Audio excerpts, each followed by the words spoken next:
collaboration in moving us forward. So with that, I'll turn it over to Kimberly to talk to us a little bit about. If I can just say real quickly, we want to let everyone know this is being recorded for those who were not able to make it. Someone probably want to mute. It sounds like they're in a doctor's office. If I were to guess, I hope everything's okay with the music in the background. So thank you so much, Glenn. It's my pleasure to be here. And Mamie, thanks for running the slides. I just really wanted to start off and kick off the new year with a welcome. I'll talk a little bit about some updates of where we are institutionally and kind of kick off the year things. I'll talk also about give you a little bit of a foreshadow, check in of some institutional initiatives, a little foreshadow what's ahead, and then conclude with a couple of things relative to academic affairs and supporting our faculty. So first of all, let me just say again, welcome back. It's so wonderful to be back on campus with our wonderful students shown here, everyone excited. It's just, I don't know about you, but I find it energizing and just reinforcing of our purpose and our mission. Okay, next slide, Mamie. Let me also just say thank you to our dedicated faculty and staff. You all are making a difference every day, and I'm grateful for your effort and for your impact. Okay, next.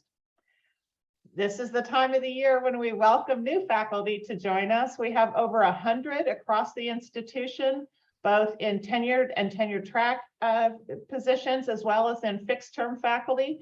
And it's just so great. Look at from really all across the globe. Everyone participated in the new Faculty Academy, and it's been wonderful to incorporate and welcome everyone into our operations. Okay, next. So let me just pick out a couple of things among the so many that actually I'm super excited about. As Glenn mentioned, it is so neat to see COLFA realizing some of the steps that it took as a part of its planning process of the visioning process. You know, we started this before we even started recruiting our dean, and through some diligent effort and deliberate first steps after steps, accomplished some great things. The School of Art and the School of Music, it was such a wonderful kickoff. And the integration of the Southwest School of Art into our operations, I'm really grateful for all of the faculty and staff who worked across to be able to enable such a successful launch.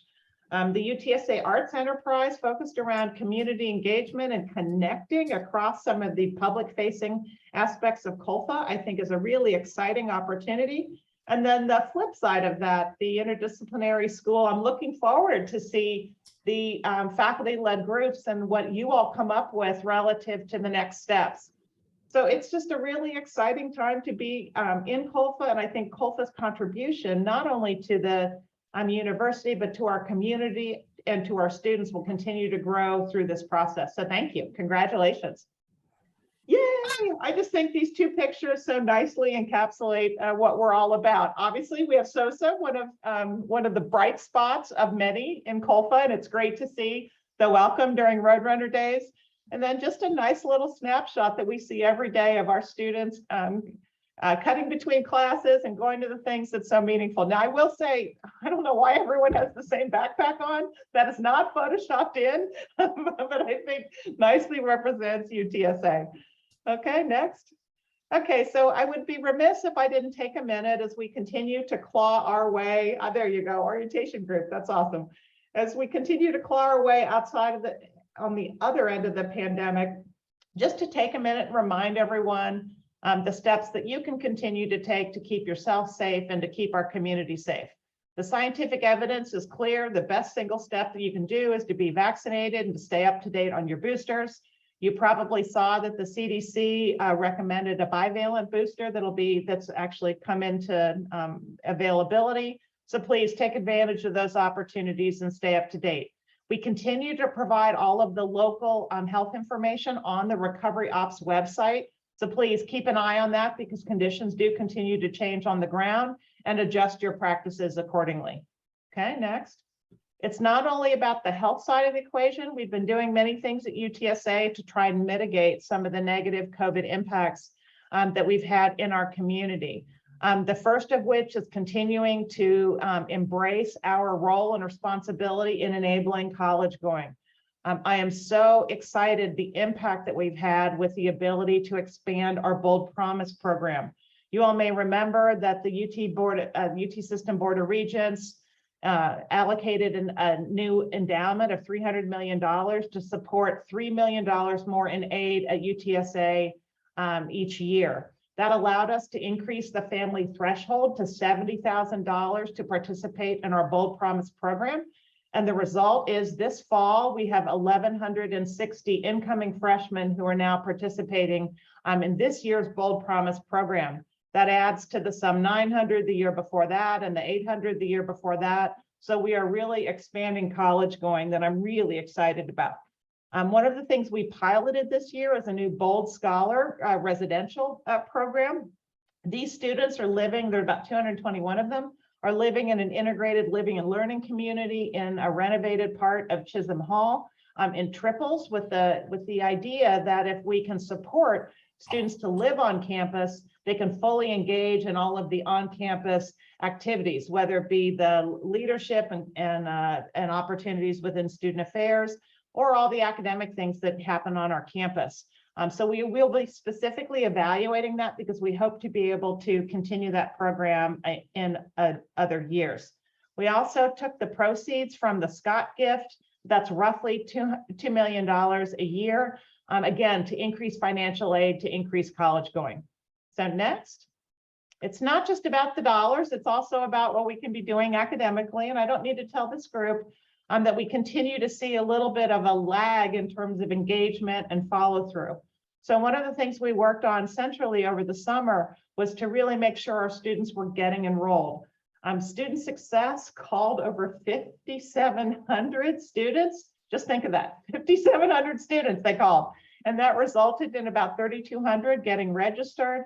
The Graduation Help Desk has been active, calling again and nearly 1,000 students to get them registered. Every month, Academic Advising was emailing between 5,000 and 6,000 students about advising appointments and getting them on track for what they needed to do towards graduation. Graduate School was doing the same exact thing.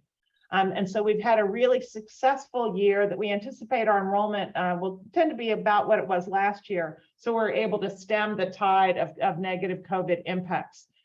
Just to make sure everyone's aware, there is an available resource of the Roadrunner Success Playbook. That's a collaboration between Student Success and Academic Innovation. It's meant to be a guide for students to kind of unpack what it means, for example, when a faculty member posts lectures that the student should actually watch, that's helpful in the class. So if those of you aren't familiar, check it out because it's really helpful for students. Okay, next. A couple other things about student success. I hope you all have had the opportunity to teach in some of the new classrooms. There are over 70 classrooms that are more consistent in experience in one of these four types. They're sprinkled all over both downtown and main campus. Some of them, the technology wasn't able to be installed yet because of supply chain, but many of them have new fit and finish, and we've had wonderful feedback from the students so far in terms of really making a difference and deepening learning. I'm curious to hear from you all as faculty, any of your impressions about how the technology is working when it's installed. Okay, next. The classroom renovations is part of the overall academic success district concept where we've, oh good, I'm glad to hear that, Michael, that you like the new classrooms, where we have co-located and consolidated many of the student-facing services right around the Sombria to be intentional to communicate to students that student success is at our core, to make them easy to access, and so that students are taking full advantage of the range of services. So next. That is coupled with every college now has a college student success center. And I'm really grateful because I think it's making a huge difference. We're using a hub and spoke model, kind of thinking about a student's journey through UTSA. You know, oftentimes at the beginning when they may not be sure of their major, they're taking full advantage of the university-wide services. As they dive deeper and deeper into the major, they're focused really on what comes next, on their career, on workforce, on community. So these college success centers play a huge role in making sure students are progressing through their degrees. They're tightly coupled and integrated with what happens at the university level. And I think this model is going to prove to be very successful and continue to increase our success. Okay, next.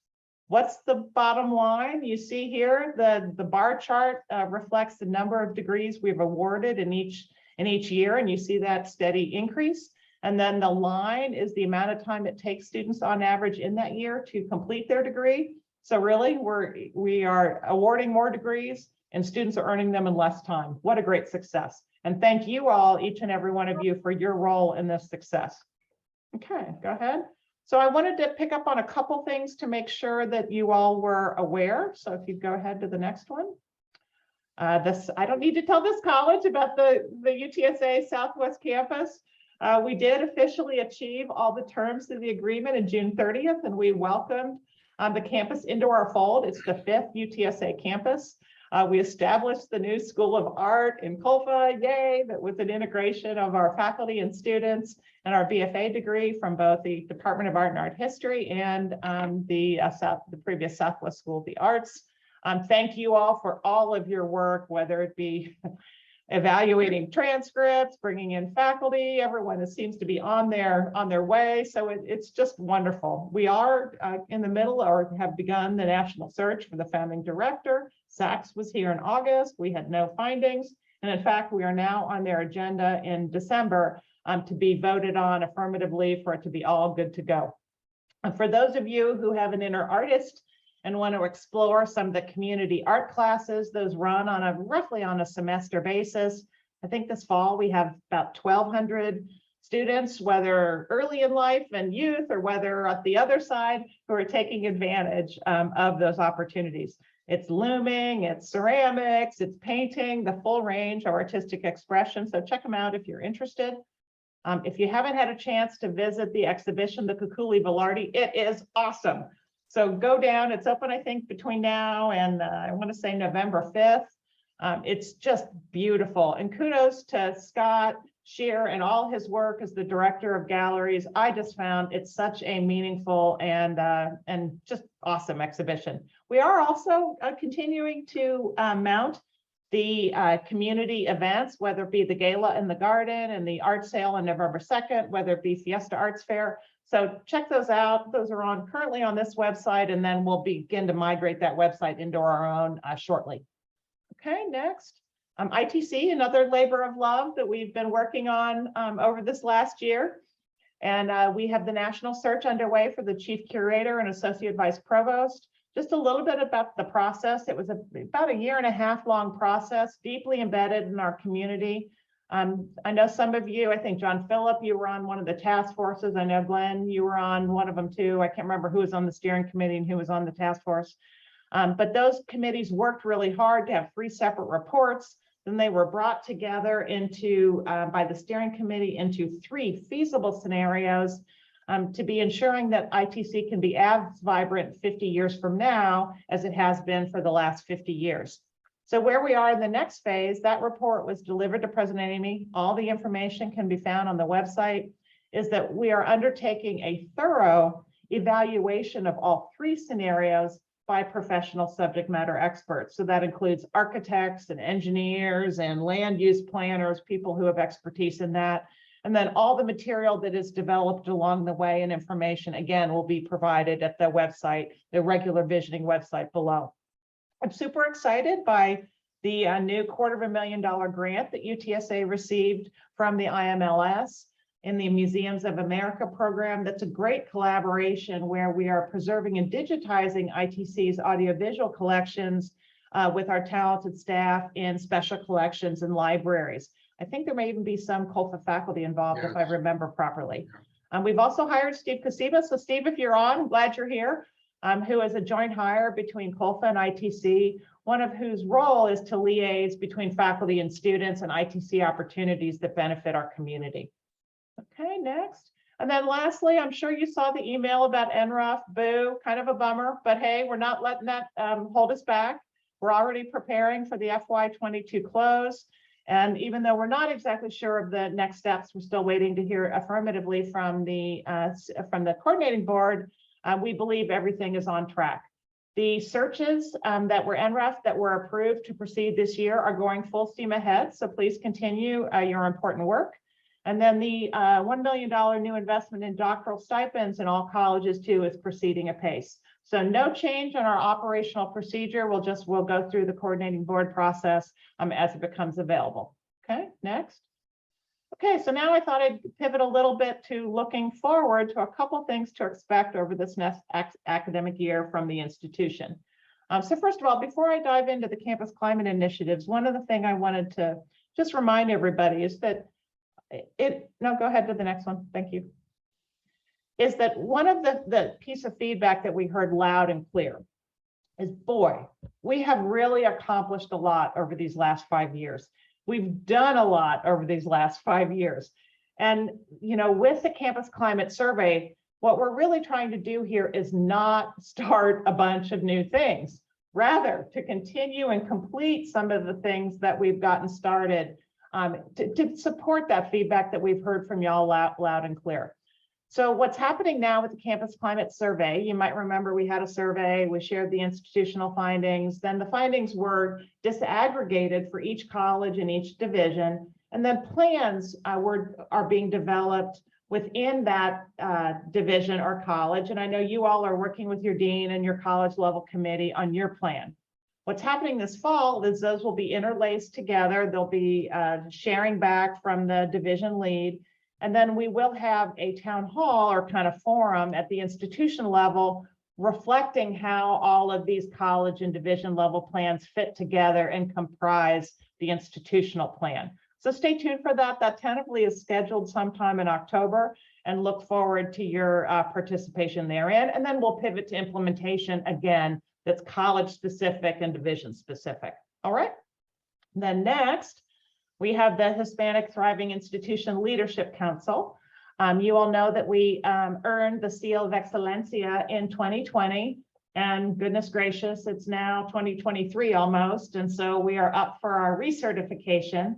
This last year, the 35 or 40 some faculty and staff who sit on the HTI Leadership Council really thought deeply about what the nature of our work would be. We are using Vanessa Sansone's framework of Hispanic servingness, and then the role that we'll be doing this year is dividing into 2 or 3 groups, looking at the requirements and the data that support the data to practice to leadership aspects of the seal. And then as a part of that review and planning process, be developing any new initiatives that would come for the following years, okay? I'm really excited that UTSA is one of 21 universities that have been invited and are participating in the Alliance of Hispanic Serving Research Institutions. Remember, that's 21 of the like 2,000 or some universities that we have across the country. And I think we really have an opportunity with us working collectively to impact the national conversation for the benefit of our students and community and faculty. Okay, next. Okay, and then another thing that we hope to be completing this year is the college promotion and tenure guidelines and the annual review standards. You all might remember that this whole process kicked off with the change by the UT system regents and the Regents Rule 3106 in 2018 that then affected our HOP process, that then the next step after that was the colleges updated their annual workload guidelines in FY20 and FY21. This last year, the colleges got started on updating and developing their college and departmental and school annual review standards, the P&T guidelines, and the FTT promotion guidelines. All of the colleges are in somewhat different spots in their completion of this work.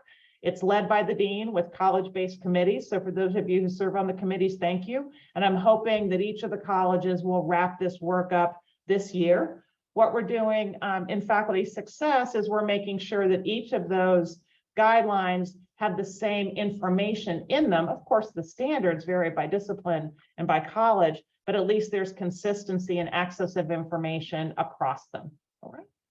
And lastly is the one new thing, although technically in my mind, it's not really new. We are undergoing the strategic plan refresh. And what that is, the UT system has, each of the institutions have a strategic plan every 10 years. Those of you who were here in 2017, you might remember the process that kicked off starting the strategic plan that was the basis of the 3 destinations, you know, to be a model for student success, a great public research university, and an exemplar for strategic growth and innovation, I think, if I remember properly. What's going on here is that they ask us, because a decade is kind of a long time and intervening things can happen, new opportunities can present themselves. And for example, in this case, we had a pandemic. Maybe there's some things we want to think about coming out of the pandemic that might change or alter or refine our strategic plan. And so they ask you midpoint to do what's called a refresh, to celebrate what we've accomplished, to refocus in light of potential opportunities, to reflect on our visions and goals and make sure we're realizing opportunities ahead, and then to make any refinements to this strategic plan. Please know that this is not a redo, full stop. It is a refresh. So what's anticipated is some fine tuning, perhaps some subtle changes, not any fundamental change in direction or scope. We've coordinated the work so that will happen after the campus climate work wraps up. So look for information about the process that will probably roll out in about November, but the actual work will start in the spring of 2023. Then we would go before the Board of Regents with the refresh sometime in fall of 2023. Okay. And then lastly, I wanted to just remind and update folks about a couple of things that Academic Affairs is doing to continue to support a successful FY23. I'm really proud of the work that's happening out of faculty success, whether it be the new Faculty Academy, all the great programs we have in mentoring, the collaboration with Red Key on research support and on programs that help our faculty to collaborate and connect, the awards and recognitions. We've done a ton of work, as you all know, in our fixed term faculty, whether it be the definitions, the appointment series, the promotion pathways, the salary structure. And this is an area that we will continue to evolve. If you all have suggestions or things that you would like us to take on, please don't hesitate to send them our way and get familiar with all the programs that we have. Special call out to the mentoring programs, if you go on to the next slide. Again, this is an area that we've expanded a lot. There's obviously some of these directly in the college because obviously mentoring is most effective by folks who are in your discipline and can help guide progress. So we have our early career department, we have mid-career, there's peer mentoring teams, tenure track, network club, and meetup. We do support access to the resources through the NCFDD. So please check those out. And again, if you have ideas for other places that we need to be working on mentoring, send them our way because we are all ears. Okay, next. I did want to remind everyone, we reissued the travel programs, and I believe Red Key did theirs as well, although I can't vouch for that. But remember, we have two halves of our programs that support professional development for our faculty and staff. Not surprisingly, Red Key focuses on the research side, and Academic Affairs focuses on the teaching, pedagogy, and programmatic side. And so we have two kind of elements of these programs, one that's oriented more towards tenure track and fixed term track faculty around supporting travel, around innovative teaching and pedagogy relationships. And then for our college and academic support divisions, we provide support in collaboration, both of these with the college, for travel to disseminate results from systematic evaluation of our awesome programs. In my mind, this is an investment in our people because our people are our best asset, but it also helps us to really impact the visibility of UTSA. In my mind, we are doing awesome, awesome work. What we're not doing as much is getting out on the national stage and telling that story. So this is our way of bringing visibility to the university, giving people a chance to go out and tell that story, but then also to bring back best practices back to campus to our colleagues. So again, we've streamlined the procedure to make the reimbursements to the college super easy. So check out those programs and please take advantage of them through the traditional channels of your department and college. Okay, next. Academic Innovation is continuing its awesome programs to facilitate and support our faculty in teaching technology and virtual learning. This is whether you're teaching in person, whether you're teaching hybrid, or whether you're teaching fully online. Check out in October the new Academic Innovation Center located right across from TRC on the second floor of MS. Will be a kind of a living teaching learning laboratory. And so I'm really excited. I think having a place-based approach will enable faculty to come in and practice things, to use it in the classroom. So I think this will be an exciting addition to our armamentarium of supporting our faculty.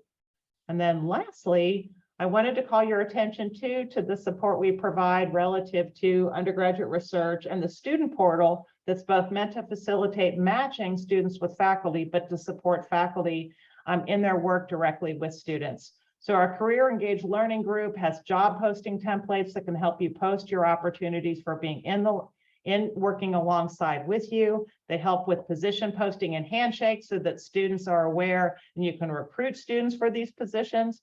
Of course, this is complementary to the regular recruiting you would do as a part of your classes or in your department, but it's just meant to be a resource for faculty. There's also trainings on services provided through our Runner Career Launch, including career readiness, marketable skills, supervisor, performance evals. So check out the website there on the right, and all of this information is there.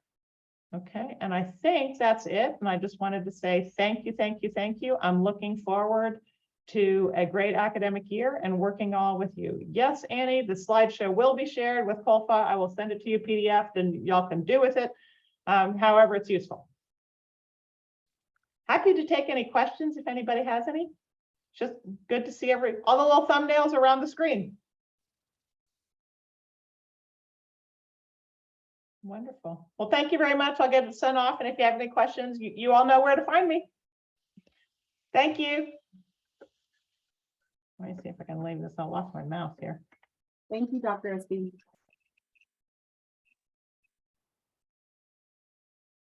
Okay, hold on.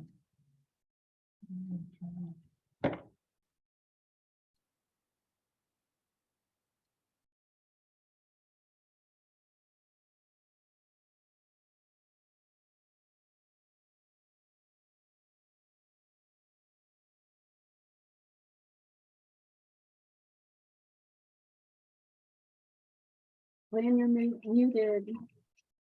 Nick, we're waiting for this to load. So I can't see the slideshow yet. Yeah, it's not up yet. It's loading.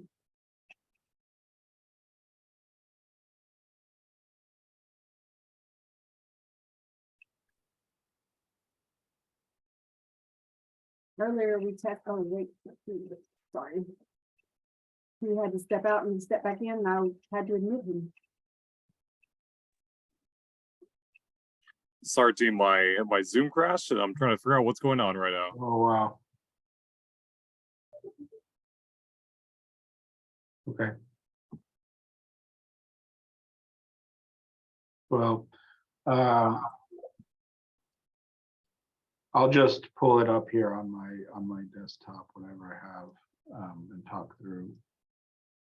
But I do need my cheat sheet. So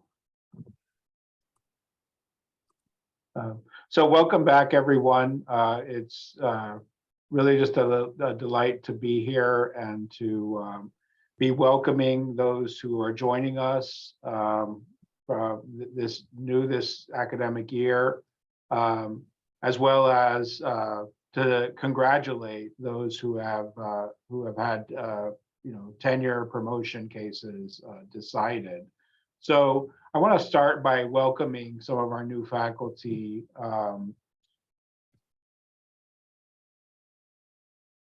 Yeah, if you can go to the next slide, Nick or Terry. Right.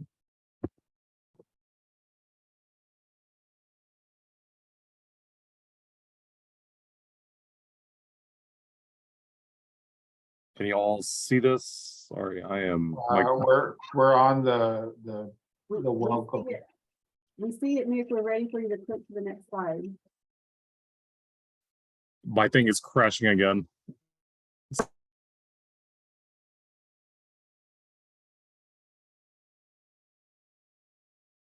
Let me see if I can. I can try. There we go. Okay. There you go, Nick. You got it. Okay.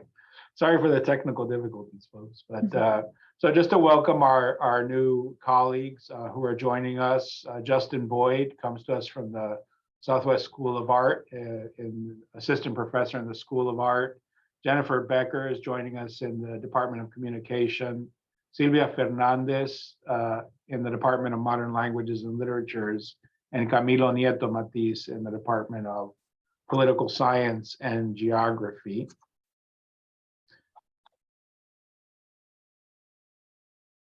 We also have other colleagues joining us from the Southwest School of Art: Joe Harjo, Victor Pagona, Chris Sauter, Jillian Sortore, and Ryan Takaba, all in the new School of Art.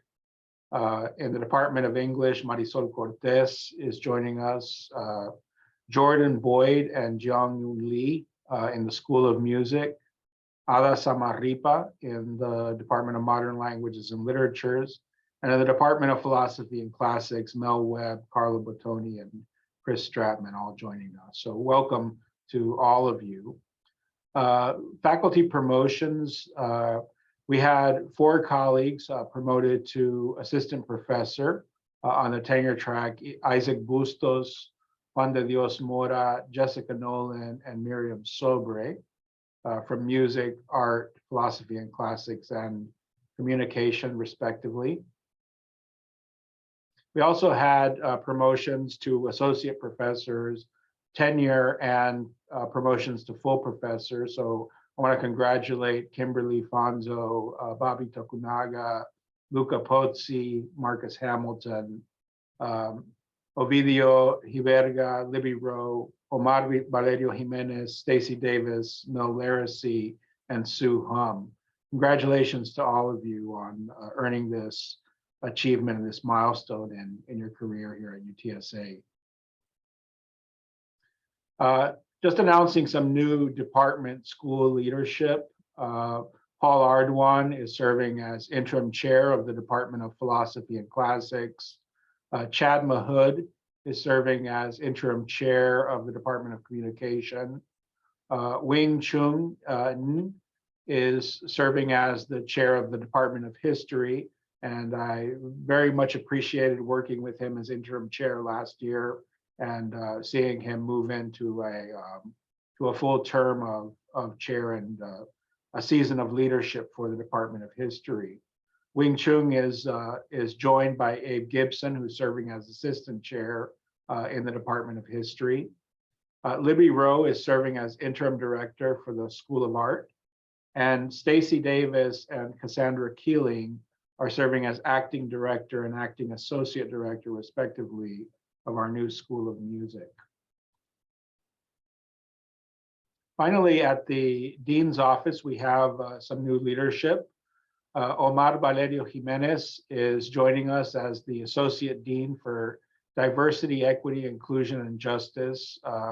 Omar served on the founding steering committee for DEIJ and was integral to the work that and the foundation that Sonia Saldivar Hall laid in our diversity, equity, inclusion, and justice efforts. And I really look forward to continue working with Omar in advancing our DEIJ agenda, which, as I've said and I continue to say, is really central and fundamental to everything we imagine and we hope for ourselves as a college in the future. We need to get DEIJ right, and we need to make sure that we're always keeping it at the forefront of everything that we do.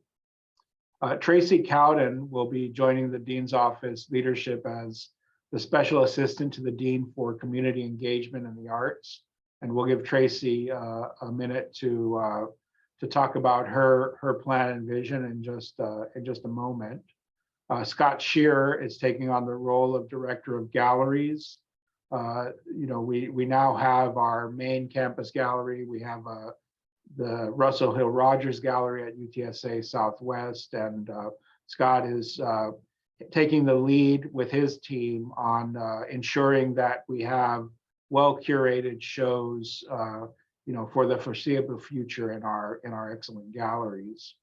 Sharifa Tekin is joining us as the Faculty Fellow for Interdisciplinary Engagement and Collaborative Learning and Discovery. And finally, Clarissa Martinez will be joining us beginning October 3rd as Director of the COLFA Student Success Center, taking the place that Will Smith left last year. While announcing Clarissa's new role, I also want to recognize Kalia Glover and Melissa Blanton for the work that they've done in keeping the Student Success Center and initiatives going, and really helping us to lay a strong foundation for student success this year. Finally, I want to welcome some of our new staff members. Reina Vargas, who was with us before, is joining us again in the graduate area, and Daniela Saucedo is joining us in the Department of English. So welcome to all of you. Welcome back, and it's really great to see this core of colleagues all working together towards a shared goal. What I'd like to do now is just to provide an update on our visioning process. As the provost mentioned, this is something that started before I was even in the picture. And when I got here about 30 days into it, we kicked it off again. And it's really just been exciting to see how together we're shaping and forging the vision for COLFA moving forward. So in talking about my update, I want to address the why, the how, and the what, right? So first, why are we doing this? And you know, we really need to aspire to be the college that UTSA needs, the college that San Antonio needs, the college that the South Texas region needs.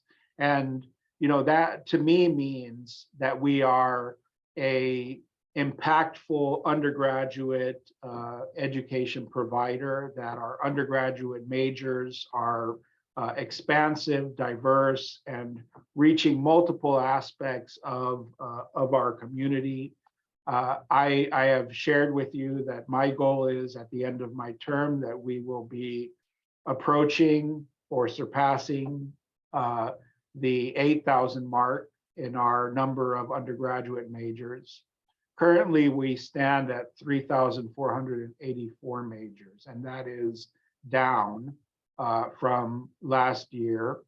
So, you know, we have some work to do, and we need a bold vision that will help us to get to where we need to be in terms of our undergraduate education footprint. Research expenditures, we need to be bringing in $6 million per year in research and funded research expenditures. The good news is that we are getting there. We're moving in the right direction. Last year, our research expenditures hovered just below 2 million. This year, they're up at 3 million. So, you know, we're moving in the right direction.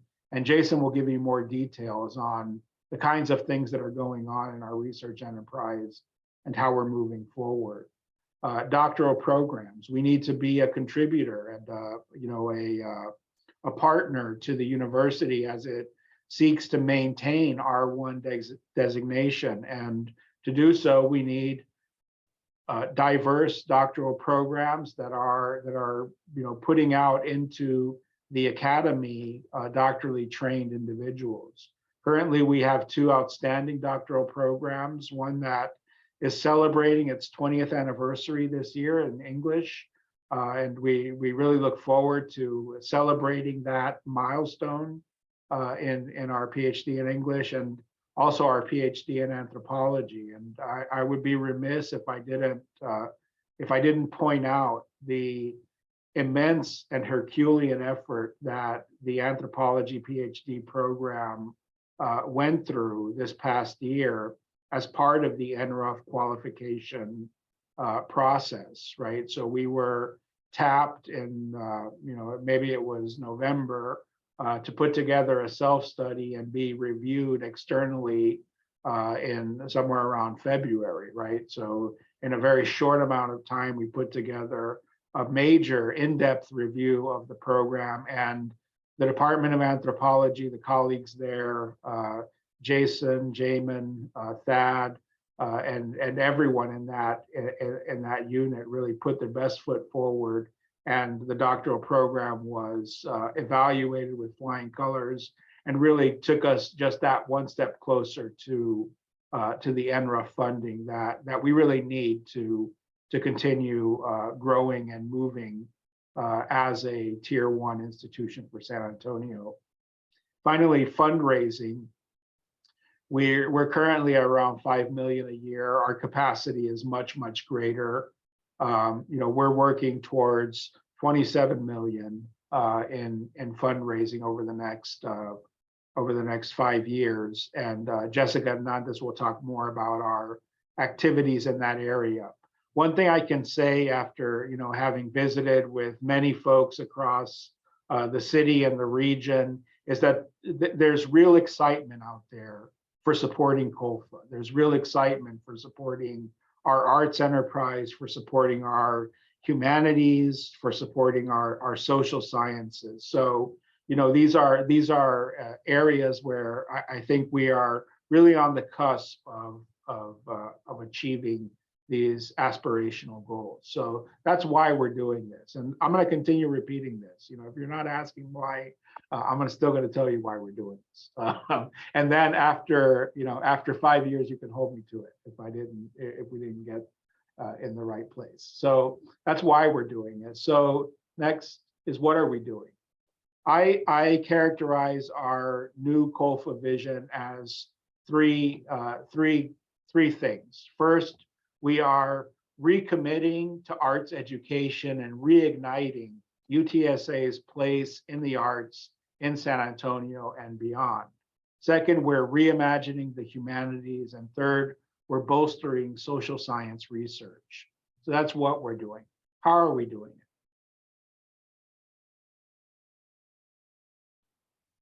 Next slide.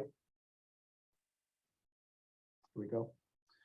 So just this past September, we were authorized by President Amy and sent notification to the coordinating board that our former Department of Art and Art History will now henceforth be a School of Art. And that is a first step in realizing the exciting vision that leverages merged assets of SSA and UTSA.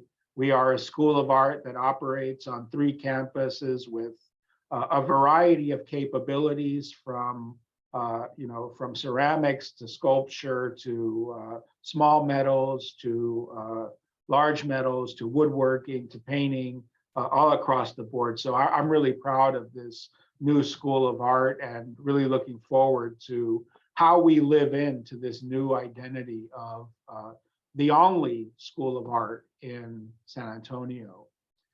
We were also approved to rename our Department of Music as a School of Music. And again, I think that there was a lot of momentum and a lot of investment made in our music education enterprise over the past 20, 30 years in order to get us to this important milestone of being the School of Music. At the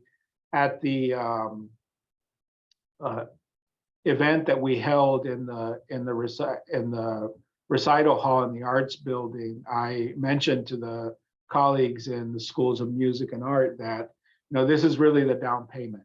The new name is a down payment, and now is the real work of living into these names, living into this leadership role that we have as the only School of Art and the only School of Music in San Antonio, and really making our mark in that way. So I'm very proud of this accomplishment. I know that the colleagues in music and art are also very proud of this accomplishment, and we see great things moving forward.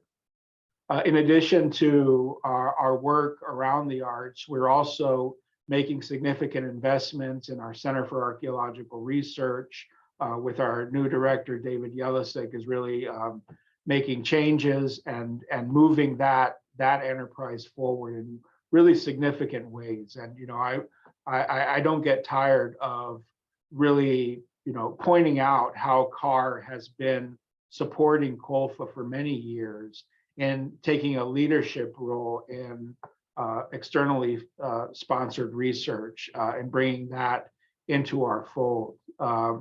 The same way we're making investments in our Mexico Center, we're making investments in digital initiatives, and Suk Kang will be talking about digital initiatives more in depth in just a second.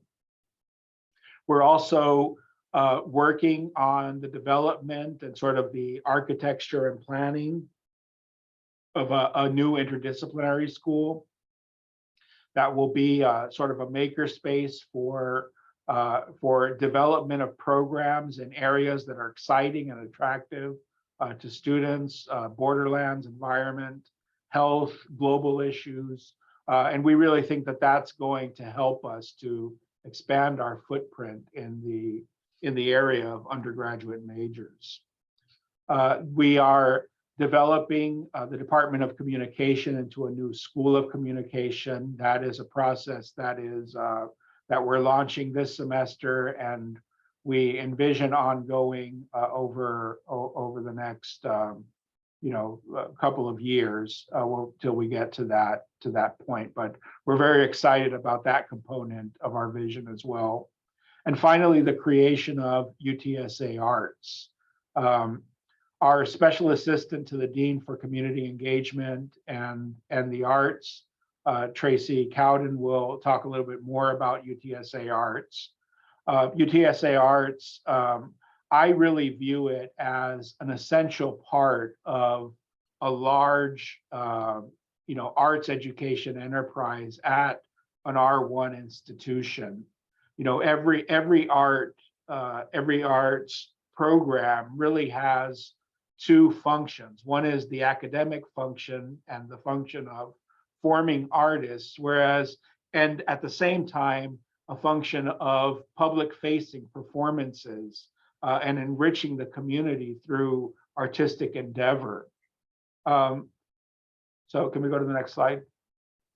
So what I envision for UTSA Arts is really a synergy between our academic programs and our public-facing arts enterprise, where our academic programs are feeding into and nurturing our public-facing arts. So, for example, bringing great artists to give master classes and artist talks, and those then feed into the community. We have signature events that our Vice President for Alumni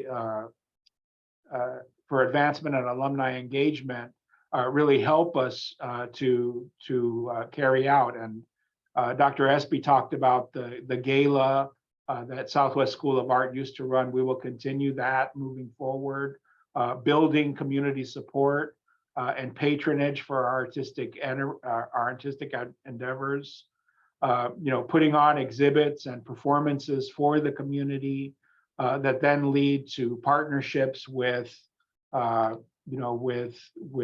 organizations in the community. A community arts or education program that is really well developed and long-standing, that's coming over to us from the Southwest School of Art. It is another piece of UTSA Arts that we'll be developing, and our academic programs will enrich that through creating dual enrollment opportunities. So I really see UTSA Arts and our School of Art, our School of Music, our other programs in communication, film and media, creative writing, theater. I see those really interacting in a very synergistic way. Each one, helping and interanimating the other. So I really see this as a model for integrating academic and public-facing arts, and it's something I'm very excited to see Tracy develop as we move forward. Our interdisciplinary school, we formed a task force at the end of last semester. 22 faculty members were part of that task force from every department. We held 4 meetings over the course of June for this task force, and some key points emerged from that task force. I think one is that there is a a real desire for an interdisciplinary school that's focused on community engagement, on collaborative teaching and collaborative learning. Another point that came out of our conversations was that, if programs are to migrate existing interdisciplinary programs wherever they exist, those programs really need to readjust to the new interdisciplinary focus, right? And finally, we talked about new program opportunities in areas like borderlands, data society and digital socialities, environmental justice, media arts, and performance. So it was really a rich conversation, and very much exhilarating to have the opportunity to engage with so many colleagues with so many varied interests and perspectives.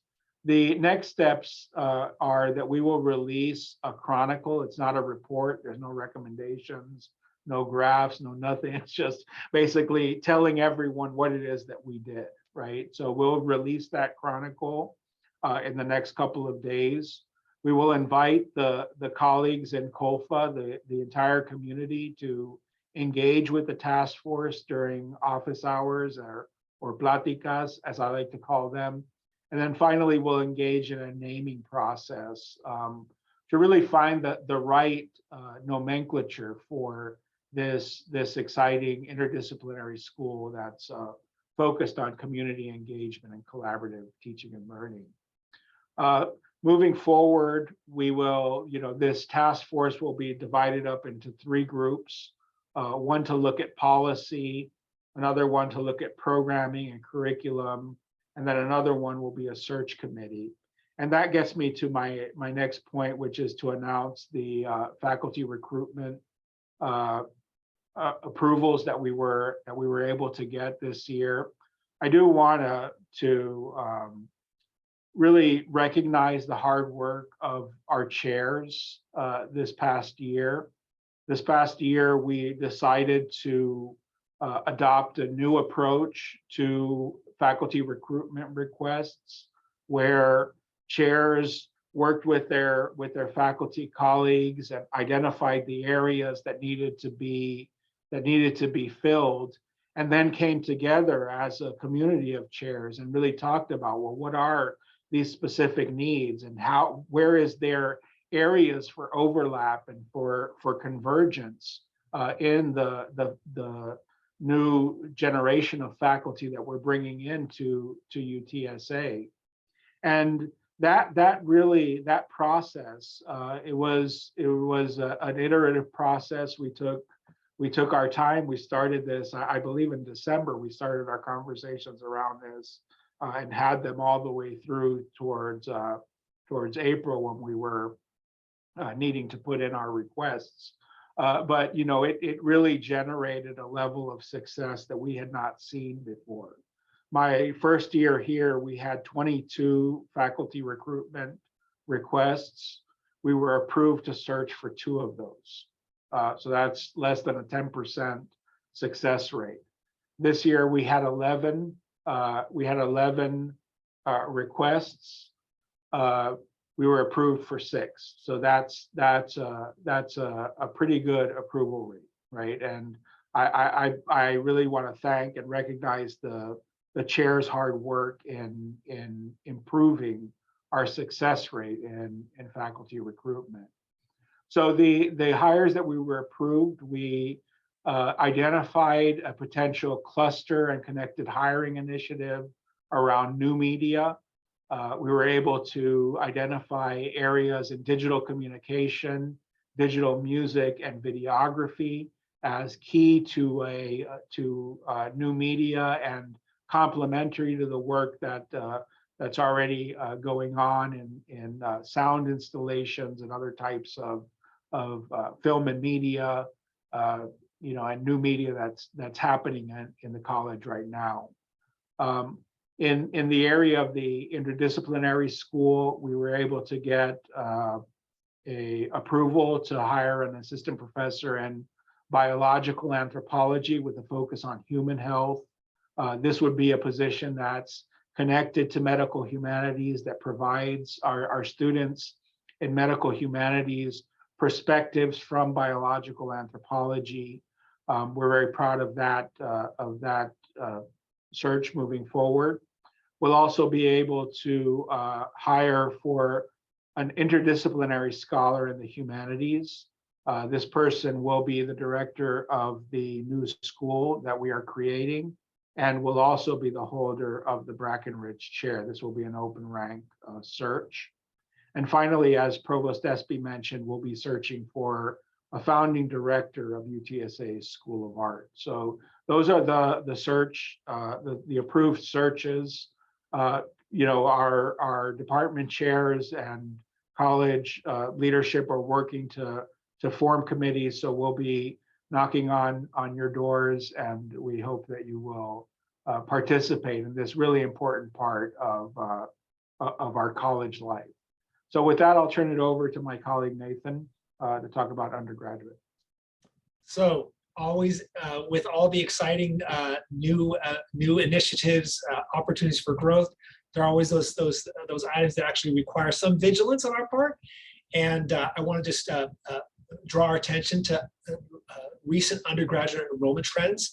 We're going to have a couple of graphs because the latest information is not part of this graph here. But if you look at enrollment trends, undergraduate enrollment trends for COLFA from 2017 to 2021, you see growth, and then you see a fairly significant drop off, about close to somewhere between 350 and 400 student drop off from 2020 to 2021.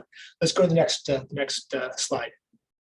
So different figures here, slightly different numbers, but we wanted to catch what happened between 2021 and 2022. The 2022 numbers were not available for that earlier image, but you look here at liberal and fine arts midway down the page, and you see that we are down once again, second year in a row, by 10%.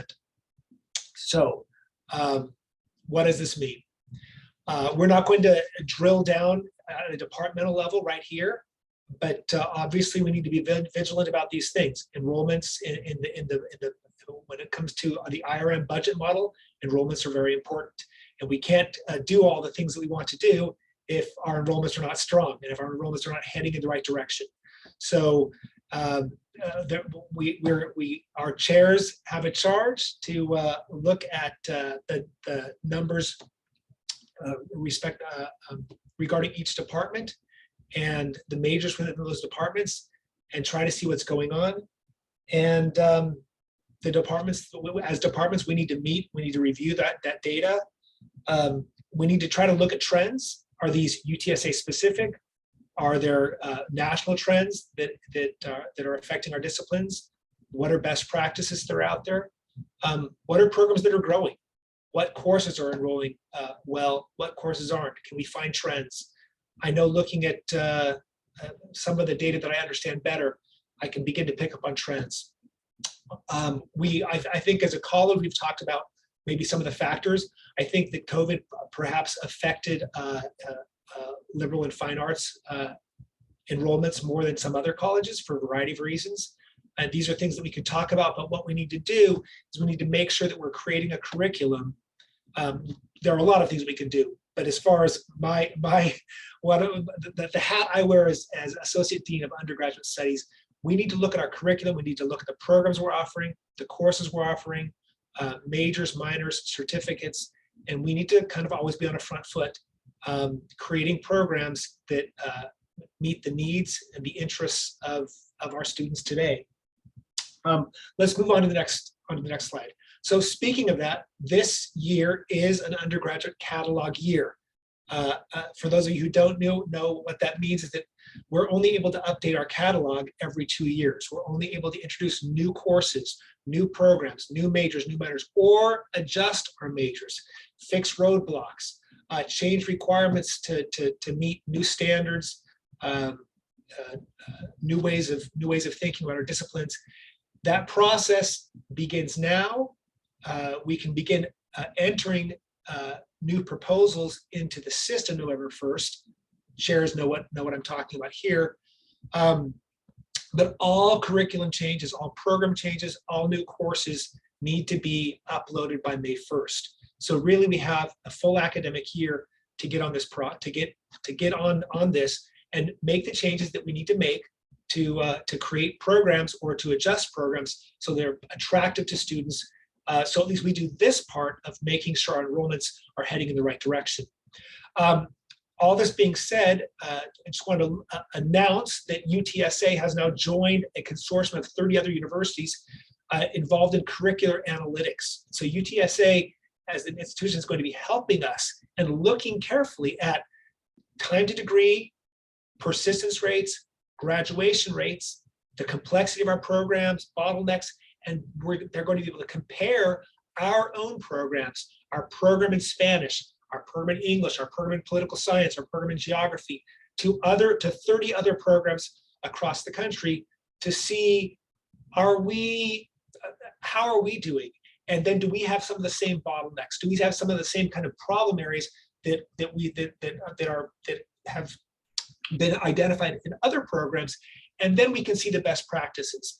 All right, I write down there on small changes can make a big difference. So University of New Mexico, Arizona, Georgia Tech, they've kind of been leaders in this, and they've already seen that sometimes the smallest little changes, a change to a class here, a change to a slight bottleneck there, can make a significant difference in students' success in terms of retention, time to degree completion, et cetera. Let's go to the next slide. So in that light, as some of you know, a couple of years ago, we were charged, the college was charged, all the colleges here at UTSA were charged by the provost's office to kind of review and see how simply the hours of credit hours that we require for each major compares to our peers. As many of you know, we have an Excel spreadsheet that shows UTSA compared to every other state, every other public university in the state of Texas. Right here, for our sake, so we couldn't put all those spreadsheets here on this page. I've simply boiled it down to us compared to UT Austin and University of Texas El Paso, just for comparison. Some of the programs here in COLFA made adjustments a couple of years ago based on these recommendations, but of course those recommendations came fairly late. Catalog only changed every 2 years. So if your program is in red, what we're signaling here is that we're more than 6 hours, because if we're within 6 hours of kind of R1 type standards, peer standards, we're probably okay. There's probably not a whole lot of justification to be done. But if our programs are in red, these are things we need to pay attention to. We need to look at how our programs compare to Austin and UTEP. We need to have really solid justifications for why we're requiring so many more credit hours. Because what we see is kind of the industry standard of R1 universities is to have typically lower credit hour requirements than UTSA has historically had. What we're doing when we have really high credit hour requirements is that we're keeping our students from being able to be to double major, to double minor, to take more classes in a wider variety of areas. And often our students are then less interesting, less marketable, less attractive to medical schools, law schools, graduate programs. We have students who are, hyper specialized in a certain area, but there's not a lot of the breadth of their education is lacking compared to a lot of other schools. And there's plenty of data, plenty of studies to show that the ability to double major makes a big difference. It's been a major trend in 21st century education across both public and private universities. And UTSA, frankly, we're not ahead of the game. We are behind the game on this issue. So if your program is in red, these are conversations that you need to have as a department this semester, because we really need to have curriculum changes ready to go by the end of the semester, drafted up by the end of the semester, so that we can put them into course leaf and put them into the system, and so that the undergraduate curriculum committee can review them during the spring semester. Finally, yes, next slide. Last thing I'll mention. So COLFA, as many of you know, does not have any college-wide requirements. However, many programs in COLFA have had a foreign language requirement for many years, but it's been an hours requirement. It's been frankly what I call a done requirement as opposed to a smart requirement. A smart requirement is about skills, about marketable skills, about real cultural and linguistic engagement. And when we have an hours requirement, it encourages students to take the path of least resistance, to simply go back and take Spanish 1 and Spanish 2, even when they're fluent Spanish speakers, because all they've got to do is just complete a couple of a handful of hours, and they're done. So we're going to be looking at, we formed a committee with representation from across the college, one representative from every department, and a mix of tenure track faculty and FTT. And we're going to be putting together a recommendation for a COLFA second language requirement that will provide intellectual and professional benefit to students. And we're very aware of the time to degree issue. We don't want to create all sorts of extra. Every student's got to now take twice as many classes as they have in the past. We're also aware that there are just a couple of programs in COLFA where for example, in music performance, BFA programs, where this might not work. But we've got people from across the college, and we'll be bringing this back to departments to make sure that it's not negatively impacting our students. We need to positively impact our students. We have so many students here who are so close to being really professionally bilingual, and yet when we create requirements that just are all about butts in the seats, as opposed to real skills, we're doing our students a disservice. And we think in looking at it, we can create a more robust and more intelligent foreign language requirement without costing most of our students much more time to graduation. And that's my part. Tracy? Hello, everybody. I'm very excited to be taking on this role of Special Assistant to the Dean this year for UTSA Arts. And I'm just getting started, but wrapping my head around all the various aspects of it. And I will be reaching out to lots of you, I'm sure, over the year. And I invite you to reach out to me as well. Essentially, this is a formally organized research unit according to the HOP guidelines. So that means a lot of different things, but basically the mission of this is to promote the arts in San Antonio and much more broadly.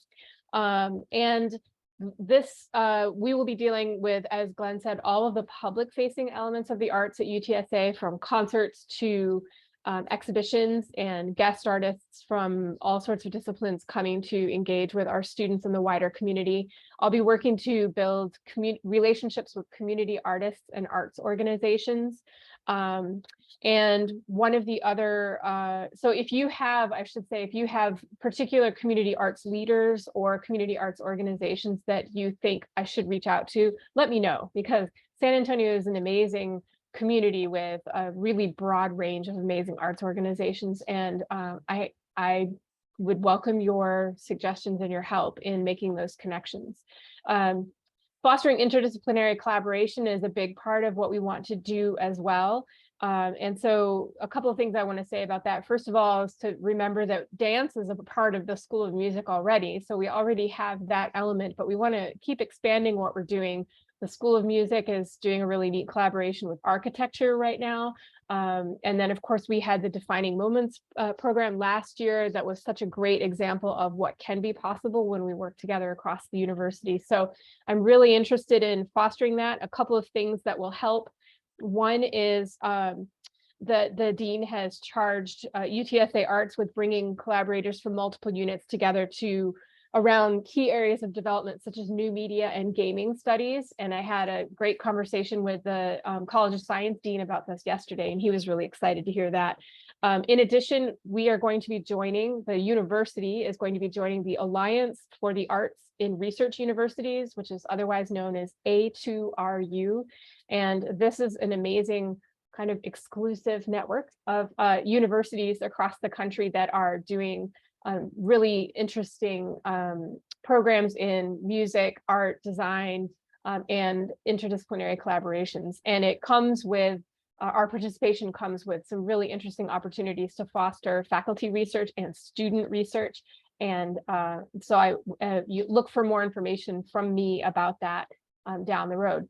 And I will also be leading recruiting initiatives that will impact hopefully our enrollment across the School of Art and School of Music. And you never know, it may have a residual effect elsewhere because we want students participating in the arts from all over the university.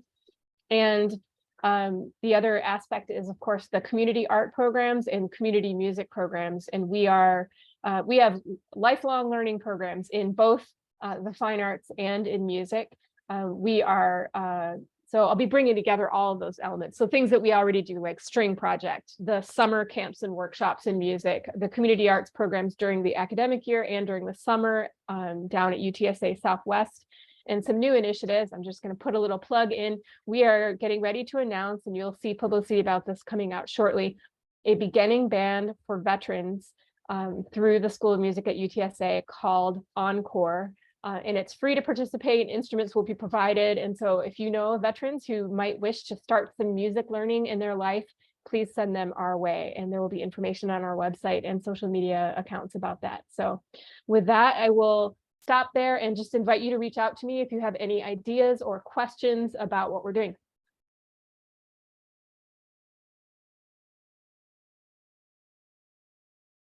All right, could you go back one, please, Nick? Thank you. I think I'm up next. I'm Jason Yeager, and I'm the Senior Associate Dean for Research and Graduate Studies. It's great to be virtually with you all and to see you as little boxes on my screen. I hope you're all starting the semester well. I'm just going to go very quickly through a quick research update and then grad studies, because I know there are folks who are following behind me who have important things to share as well. I'll echo what Glenn said. We had a really great research year as a college last year, and I want to thank each and every one of you who submitted a grant, who published publications, undertook exhibitions, performances, engaged in all the wonderful scholarship that we encompass under the term research in COLFA. Glenn mentioned we had a record number of grant submissions last year in terms of the amount, $17.5 million. That included some multi-million-dollar grants, and that included grants for $5,000 or less. And each and every one of those brings value, not necessarily just because of the metric, but because it allows you to move your research and your creative activities forward. We had grants go in from every single department, and that's become the trend now. We'll have a research update going out in the next week or two that'll highlight some of the great publications, exhibits, and performances that you all are doing, so we can just keep tabs on one another's wonderful productivity. A few other accomplishments in this last year, as Tracy mentioned, UTSA Arts is now formalized as an organized research unit, and I think there are going to be lots of great opportunities for research. Collaborative, I mean, again, defining research broadly is including creative activity. Lots of great opportunities there for COLFA faculty and students. From my vantage point, I've seen lots of great discussions and grant submissions going in around environmental humanities, digital humanities, public humanities, and other aspects of interdisciplinary scholarship. This, in addition to the great disciplinary focused research we all do. And this, I think, leads directly into some of the energy that Glenn mentioned behind the visioning for the interdisciplinary school that went on this summer. One rather focused element of that is the research interest group for social environmental challenges in Latin America, in which COLFA plays a central role. And we had our spring showcase this past semester, and we'll be doing some events this coming year as well. Next slide, please. So as Glenn mentioned, our research trajectory is really positive. Between 2013 and 2020, we were averaging roughly $5.4 million in submissions per year. Next slide, please. That jumped to $13 million last year. And next slide. $17.5 million this year. So that is a pretty incredible trajectory, great trajectory. And I really want to congratulate all of you who are, making that happen, because it really is faculty effort and engagement. Next slide, please.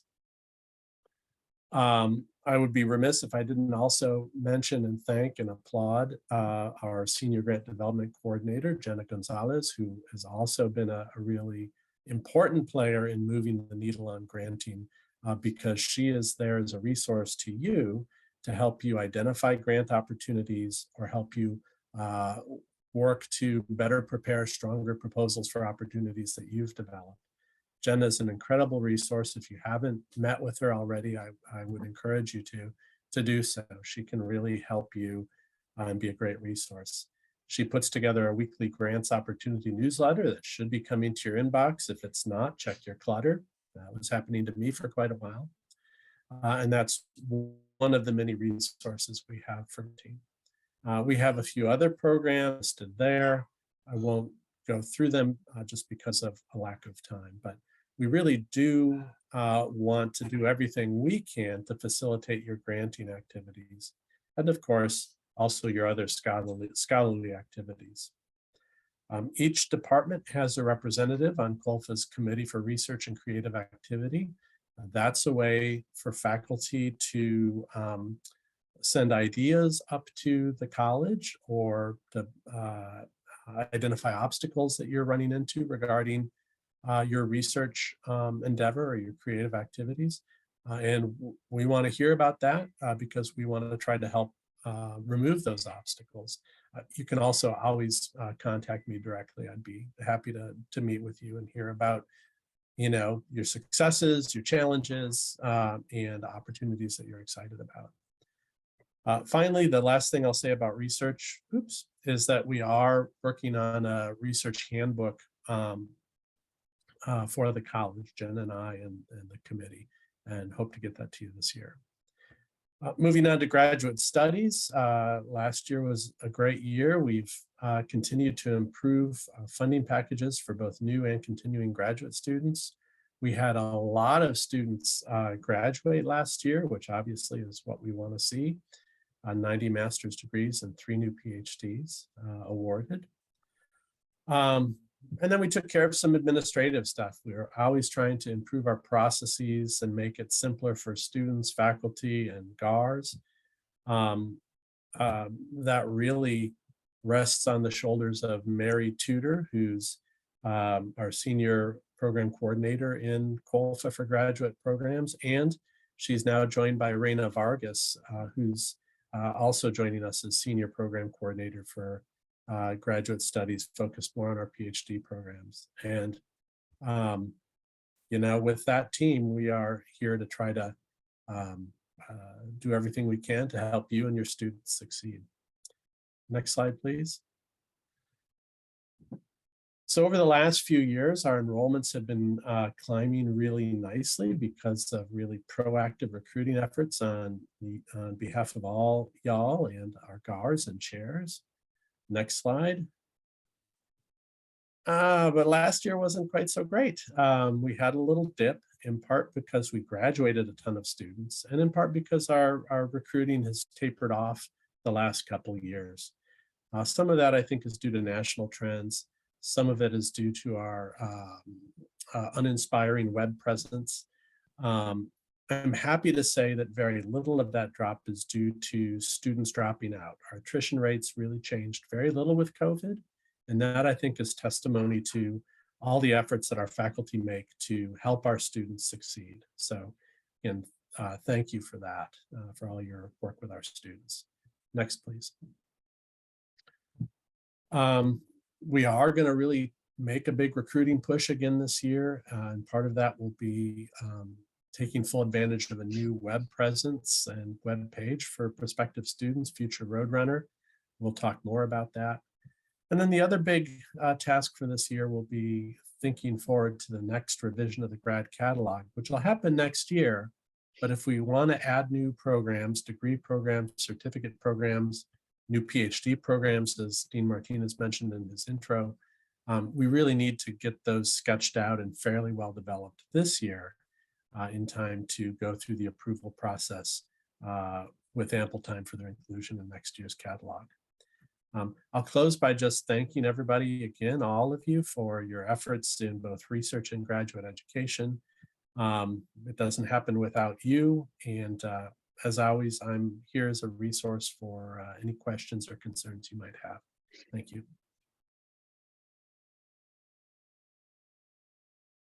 Everybody. This is Jill. We have two things I just want to mention to you all in case it either affects you or affects your mentees.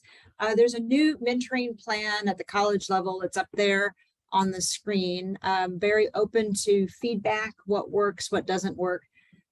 We don't want to over mentor, and by that I mean have so many commitments with mentoring plans across departments and colleges and universities, et cetera, that it's a time sink. So we're trying to walk the fine line between giving authentic meeting times with us at the college level and not overwhelming with time too. We also want people to be able to, when they come in to UTSA, to know who in the dean's office can help them get things done. As Jason was just talking about with Jenna, that goes across teaching, research, and service.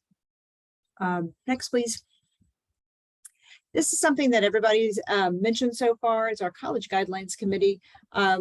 Prior to this year, as far as I know, no colleges except maybe one had actually guidelines and parameters for their promotion, tenure, and annual review processes.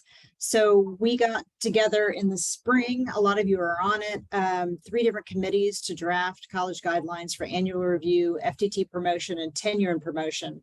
The next place it's going to go for feedback and review is the College DEIJ committee. And then after that, it's going to go to the departments. Every department has at least one person on the committee, if not more. And so they'll also be able to guide the conversation with you all to get the feedback. And then in the spring, departments are going to revise, or if they don't have them, craft their guidelines based on the college and university guidelines. Important things about how we're doing this. We are fronting with DEIJ very intentionally. We are also expanding research to think about community engaged research and how that can be measured. Departments are largely going to be doing that for each of their disciplines. But both of those things are primary in how we're thinking the dean's office that these guidelines should go. Okay, next slide, please. Just wanted to show you, this is who the committees were that made up the guidelines, and they worked very collaboratively and for quite some time, because as you can imagine, it seems like a very simple thing to do. Oh, it's college parameters, it's guidelines, it's fine. And then we got into the nitty gritty of it, and it got very complicated very fast. So what we tried to do was pull from all series, all ranks, and also staff from the dean's office, so that there would be different kinds of experiences that could be brought to bear in crafting the guidelines. So that's just a heads up. It'll be coming to you all soon after it goes to the DEIJ committee. And that's all for me.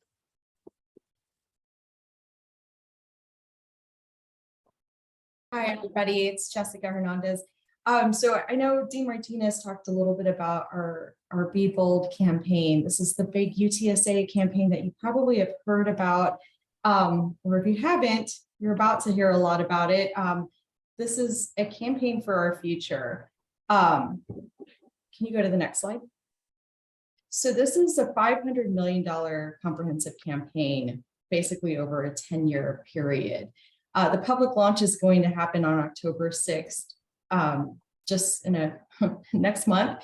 And we're pretty much halfway into the campaign at this point.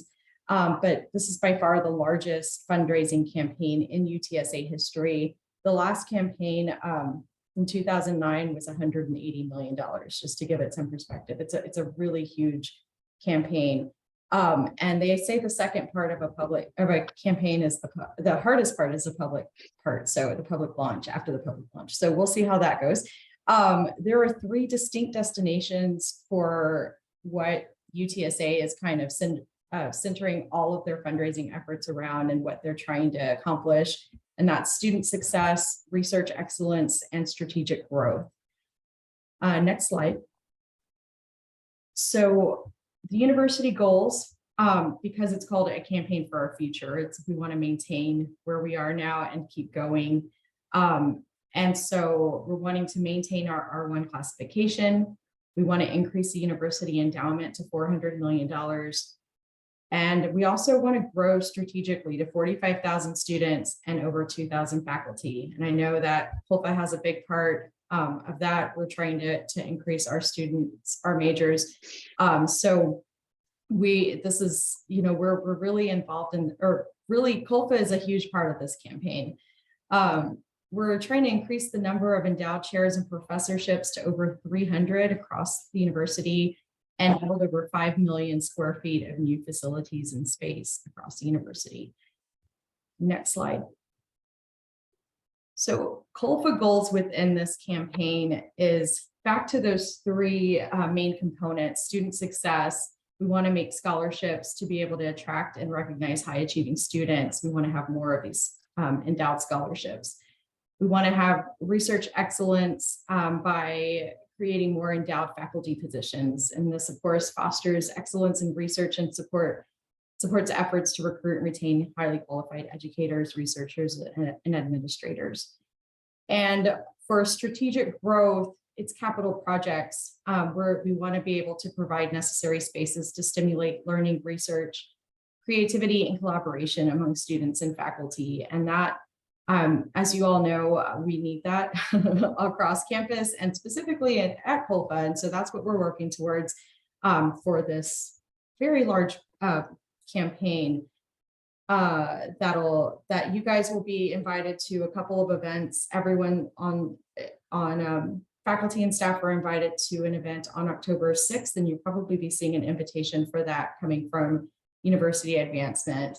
It's a breakfast, and President Amy will be there to kind of launch this new campaign. So it'll be a huge event, and there will be other events surrounding that during that first week of October. That's all I have. Hello, Sok here. I will make it brief out of time shortage.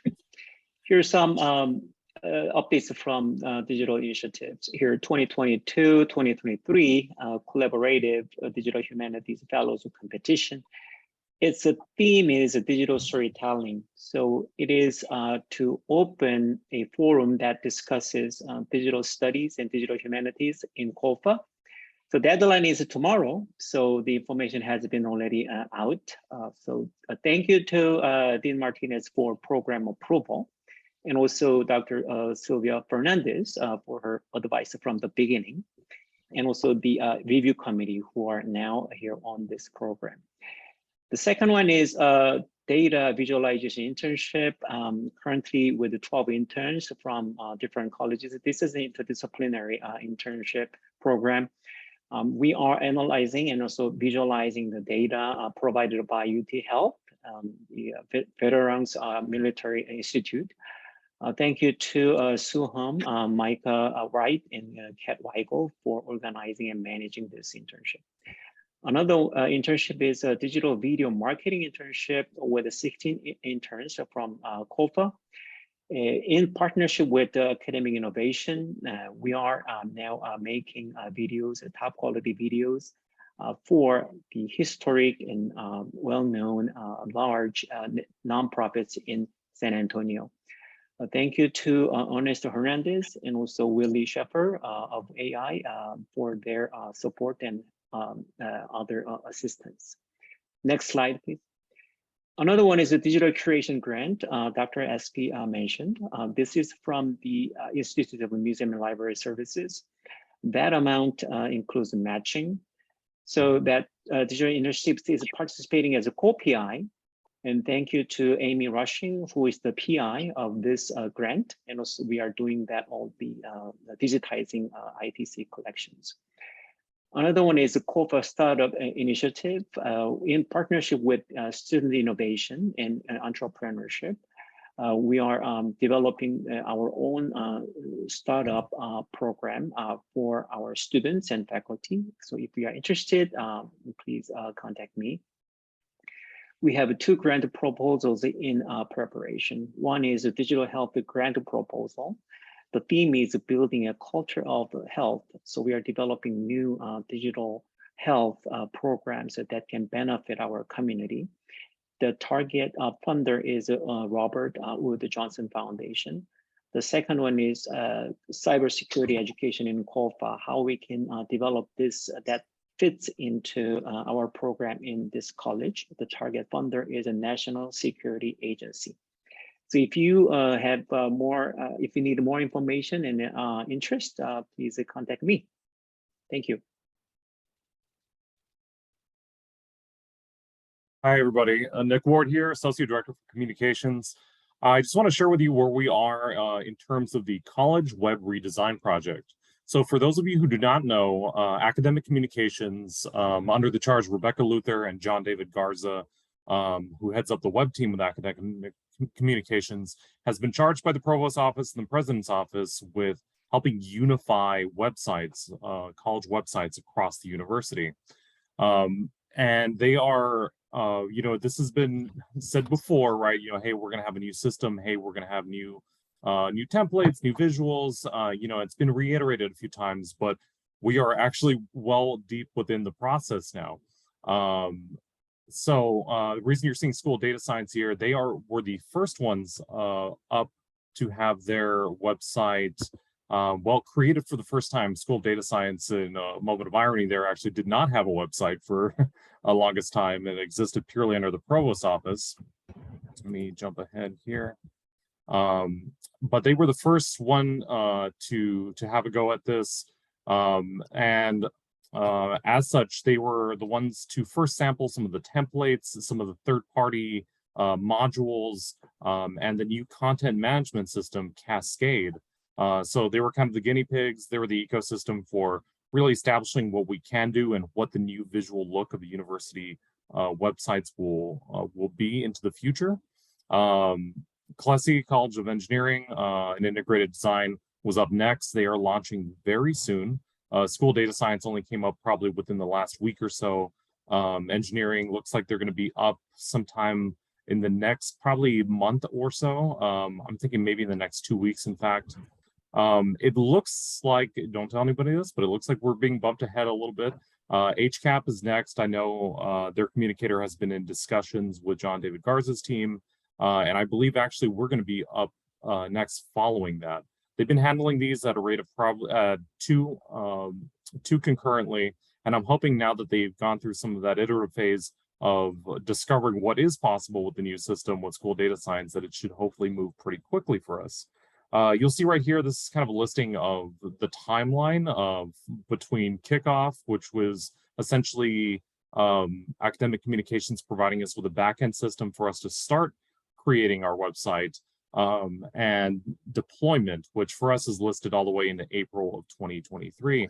That's quite a long time away from now, and I suspect actually that the timeline may change a little bit. We have literally thousands of web pages across the beautiful COLFA network, and I've already expressed this direction that we're going into all of your chairs. But let me tell you that this is a collaborative process that's going to truly involve just about every faculty member and every staff member across our college. Right now, I've tentatively tasked each of our departments with overlooking what they currently have on their website and seeing what needs to be updated. When the time comes, we're really going to do largely very much a cut and paste of a lot of the existing, at least the body copy that exists on our web pages. Now, we are looking to beautify this and contemporize this with new photography, new videography. We really want to showcase the contemporary nature of COLFA's academic programs. And like Jason said, it's kind of a sore spot right now in terms of our recruitment, right? Students go looking online to find their, their next big step as they move forward into their careers. And right now, the COLFA website, unfortunately, I feel does not really well showcase what we have available for them. So I'm really excited about where we are going with this. It looks like we're going to deploy in the very near future. And something that will be a huge part of this process is going to be the future.utsa.edu website. Many of you have seen this before. It's run by enrollment, enrollment communications and marketing. And their goal essentially is to have our program pages live within future Roadrunner. There's multiple reasons for this, including search engine optimization. The World Wide Web Consortium in the future is looking to remove cookies in the very near future, which is also going to complicate things for us. So we're really going to be counting on folks being driven to the future website, and within there you'll actually find individual BA, MA, and PhD programs across the board with information in there that's pertinent to students. These are being built out as we speak. They exist right now, but we have the ability to customize these fully to something that that really represents each of those degree plans, and hopefully is again something that's a little bit more attractive to prospective students. So it'll be something that, yeah, you may want to consider, even if you're not within a leadership position within your department. Go in there, look at, you know, the relevant degrees related to your field, and see if is there missing pieces of information there? Is there something that we can add in? Are there images that you think that would better reflect our classes and our education that we're providing these students? We really want to make sure that we're providing the best possible you missed images. a good girl. Rebecca, you might want to mute your mic there. Thank you. So if you would really look that over. And another thing that's relevant to every single faculty member is look through your personal biography on our website. This is the time to go in there, look things over. If something needs to be changed, if you need an updated headshot, we are willing to take it for you. But this is all going to transition over pretty quickly when we get going. So I appreciate everyone's hard work and dedication and everything that's going to come forward here. It'll be a little bit of work here, but it's definitely going to be worth it in the end. Well, good afternoon, everyone. My name is Annie Herrera, and we are going a little overtime here, so I'm going to try to make it quick. I always like to, this is the financial update, so I'd like to start off with the IRM as the driver behind the funding at UTSA, and that IRM stands for Incentivized Resource Management. To me, that's almost second nature, but I realize that, you know, it may maybe not be for everyone. So I heard before that UTSA is really big on acronyms, and we need to learn to decipher what those acronyms mean. I noticed on Jason's slide that he did a really good job at that, and so I'm going to try to do the same. So IRM is driven by three big factors, and those have been covered in previous slides. At the numbers, you know, you saw the enrollment numbers, both driven by College of Record, and which is based on majors, and that makes up 34% of our state appropriations. And then we have College of Instruction based on enrollment numbers, which is 66% of our state appropriations. And then the third big driver is research expenditures, and Jason did a good job at letting us know that we're on a good trajectory there. Another piece of the IRM budget model is the SIF, Strategic Investment Fund. Basically, all the revenue we generate, 14% is taken into a pool, and then we have an opportunity to apply for funding out of that pool. And this year, we received, we were awarded $295,000 for the film production hub out of that SIF pool. And then in addition, we received a permanent adjustment in our FY23 IRM budget of almost $495,000 that also came from the SIF. So we pay into it, but then some of it comes back to us. Next slide. So I wanted to also give an update on the UTSA compensation strategy salary adjustments that we've done. We gave an update in the spring of what we had paid out last fiscal year, but we're now in the new fiscal year, and we've already made some adjustments. The first, you know, we've done, this is the second year of FTT promotions where we raised the new base minimum, and we invested this year almost $184,000 in that. and 29 FET faculty members benefited from that promotion. For tenure track, we did a market retention and salary compression. We invested almost 85,000 there. 28 tenure track faculty members received the benefit of that. We did some staff salary increases, 24,000. And here's just a little comparison of what we've done so far this year in comparison to last year. Of course, you know, that 1.29 million for last year included the merit. That wasn't a big investment in the spring. I think it was like 700,000 in the spring. We have not heard any news of merit yet for this year. We would know that later in this semester if we do have merit again this year. Next slide. And the provost mentioned this as well, the travel funding opportunities. I'm working on an email with some updates to policies that will give the detailed instructions on VPAA funding, as well as VP Redkey funding and how to apply for it and how to submit your request and so forth. So I'll make it short. I won't read all of this. But those funding opportunities are going to be available again this year. And we are almost done with a job aid for ServiceNow, as well as new, just an update on the policies for travel. And that email should be going out before the end of this week. And that's it from me.